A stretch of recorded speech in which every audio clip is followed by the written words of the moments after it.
धन्यवाद प्रभु यीशु, आपकी महिमा हो पिता।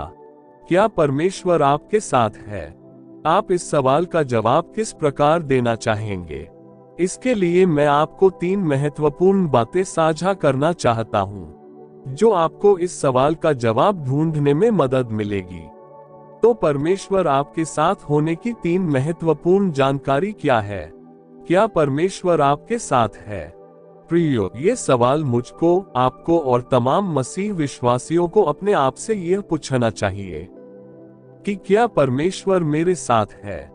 हाँ दोस्तों, आज के भौगोलिक परिस्थितियों को देखते हुए लोग जिस प्रकार का जीवन जी रहे हैं, उससे ये साफ पता चलता है कि हमें अपने जीवन शैली के बारे में भी जांचना अवश्य जरूरी है। क्योंकि दूसरों के बारे में कहना या उंगली करना आसान है, पर खुद के गिरेबान में झांकना मुश्किल लगता है। क्योंकि सभी लोग अपने आप को दूसरों से अच्छा और बेहतर व्यक्ति समझते हैं, परंतु दूध का दूध और पानी का पानी तब होता है जब इसका असर अपनी दैनिक जीवन पर पड़ता है। क्योंकि जो खुद को लोगों के सामने अच्छा कहता है, पर आत्मिक रूप से अच्छा और सच्चा नहीं है, तो प्रियो, ये समझ लेना कि परमेश्वर उसके साथ नहीं है।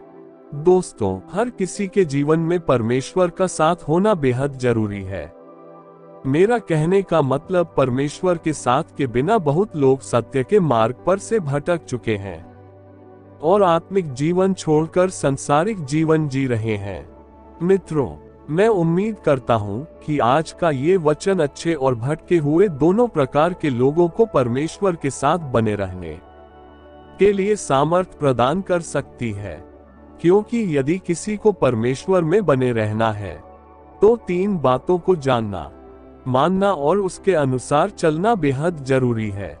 आगे हम उन्हीं 3 महत्वपूर्ण बातों के बारे में अध्ययन करेंगे। तो चलिए देखते हैं कि उन 3 महत्वपूर्ण बातें क्या क्या है। पहला है प्रार्थना। देखिए, यदि हम मनुष्य को 24 घंटे सांसारिक चीजें दी जाए या हमें सांसारिक चीजों के साथ जीवन बिताना पड़े, तो भी कोई कष्ट अनुभव नहीं होता है।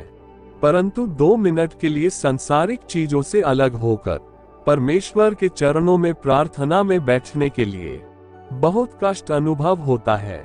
यदि परमेश्वर के सामने प्रार्थना में बैठते वक्त आपका भी मन भटक रहा है, तो ये समझ लीजिए कि एक गंभीर समस्या उत्पन्न हो चुकी है।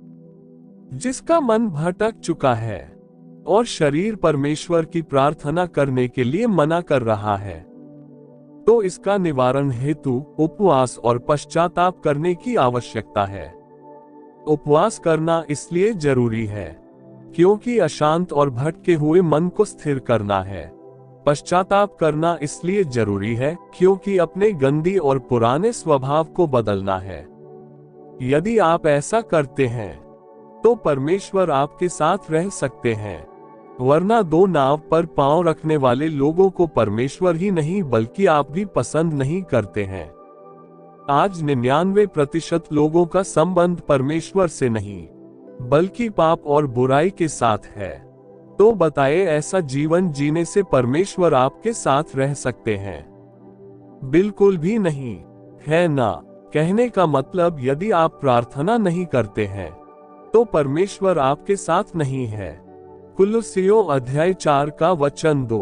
प्रार्थना में लगे रहो और धन्यवाद के साथ उसमें जागृत रहो। परमेश्वर आपके साथ। दूसरा है वचन को पढ़ना और सुनना। लूका अध्याय 11 का वचन 28 में कहता है, उसने कहा, अर्थात यीशु ने कहा, परंतु धन्य वे हैं जो परमेश्वर का वचन सुनते और मानते हैं। परमेश्वर कह रहे हैं, इसका जवाब वचन में रहते हैं। क्योंकि यूहन्ना अध्याय 1 का वचन 1 कहता है, आदि में वचन था और वचन परमेश्वर के साथ था और वचन परमेश्वर था। इसका सही मतलब ये जान पड़ता है कि जो लोग परमेश्वर की वचन को सुनते, मानते और उसके अनुसार जीवन जीते हैं, उनके साथ परमेश्वर रहता है। क्या आप परमेश्वर की वचन को सुनते और मानते हैं? यदि आप ऐसा करते हैं, तो निश्चित रूप से परमेश्वर आपके साथ रह सकते हैं। आप कैसी जीवन जी रहे हैं, इसे आपसे बेहतर और कोई नहीं जानता है। एक साधारण और बहुत ही कीमती बात सुन लीजिए। जब भी आप फेसबुक, यूट्यूब, इंस्टाग्राम खोलते हैं तो आपकी स्वभाव का पता चल जाता है कि आप कैसा व्यक्ति हैं। इसका मतलब आप कैसी वीडियो को देखते हैं। यदि आप चाहते हैं कि परमेश्वर आपके साथ हो तो आप निश्चित रूप से वचन वीडियो अर्थात वचन की तरफ जाएंगे। अन्यथा बेकार और फालतू वीडियोस की भूल भुलैया में उलझे कर आप परमेश्वर से दूर होते रहेंगे। तो आप क्या चाहते हैं कि परमेश्वर आपके साथ न रहे? ऐसा तो कोई मूर्ख भी नहीं चाहेगा, है ना? आप क्या चाहते हैं? खुद निर्णय लें, यही आपके लिए बेहतर होगा। और तीसरा, परमेश्वर की आज्ञाओं का पालन करना। सबसे पहले परमेश्वर की आज्ञा जो बाइबल में लिखा हुआ है उसे मानना चाहिए, वरना परमेश्वर आपके साथ, मेरे साथ या किसी और के साथ भी नहीं रह सकता है। वरन उसका क्रोध आज्ञा न मानने वालों के ऊपर भड़क सकता है, जैसे पहले के लोगों ने भी नहीं माना और परमेश्वर को क्रोधित किया था।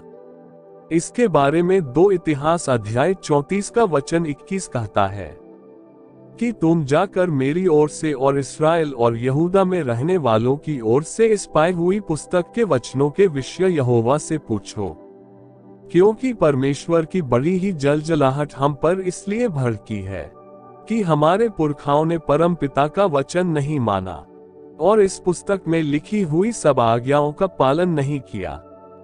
परमेश्वर जो कह दिया है और उसका वचन नहीं बदलता है।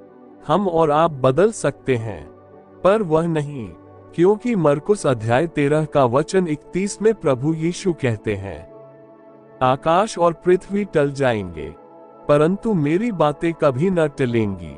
इस वचन से यह पता चलता है कि परमेश्वर की आज्ञाओं और वचन में कितना दृढ़ता है।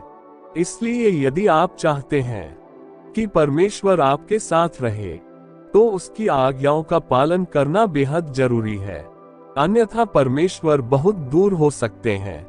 अंत में मैं यही कहूंगा कि आप प्रार्थना करें, वचन को पढ़ें और वचन को सुने तथा परमेश्वर की आज्ञाओं का भी पालन करते रहें। तब निश्चित रूप से परमेश्वर आपके साथ रहेंगे और आप सभी परिस्थितियों का सामना मजबूती से कर पाएंगे। और एक बात, यदि आपको परमेश्वर का वचन अच्छा लगा तो कमेंट जरूर करें।